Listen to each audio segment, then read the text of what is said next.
Yo, what's up everyone? Patrick here, and in this question what we got to do is take this equation, solve for x as an exact value. So this over here, two ways to do it. What we could do is the shorter way would be square rooting both sides. So that would get rid of this power 2, so we'd have x plus 3 equals root 10. And notice the square root of 10 can't simplify that any further. So this would actually be plus or minus root 10. And then the 3 we can bring over, and we'd end up with negative 3 plus or minus root 10. So notice that there's two solutions, negative 3 plus root 10, negative 3 minus root 10. So that'd be the shorter way to do this. Now if you were to expand all of this, let me give myself some room, maybe I'll just start it here.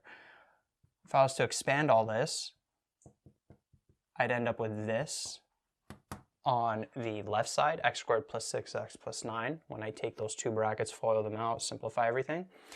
And then I can bring the 10 over. 9 minus 10 gives us negative 1.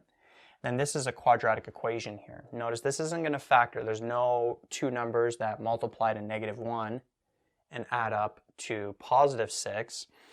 So what we would have to do is use the quadratic formula, which is negative b plus or minus b squared minus 4ac, square root of b squared minus 4ac over 2a. And then just plug everything in. Negative 6 plus or minus 6 squared minus 4 times the a value, which is a 1, times the c value, which is negative 1, all over 2 times 1. So continuing this up here, we'll have x equals negative 6 plus or minus. This would end up being 36 minus 4 times negative 1 is positive 4, so that would be root 40. And that would be all over 2, like that. So question is, how do we get from here to there? That's the simplified version, right? We could simplify this further. The way we would do that is we could take this root 40, split it up into root 4 times root 10, then root 4 ends up being 2. Right, so 2 root 10, root 40, those are the exact same thing, where you just took that radical, simplified it.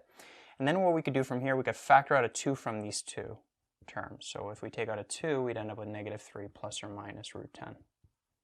And that's going to be all over 2. Right? Factored out a 2. Negative 6 divided by 2 is negative 3. 2 root 10 divided by 2 is just root 10. Take out the 2. Notice the 2's cancel out. And we end up getting that exact same answer.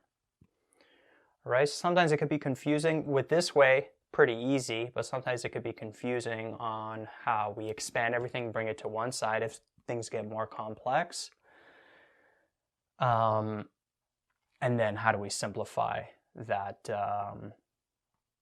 expression here with that radical term. The way it could get more complex is, let's say we had like a 10 plus x over here.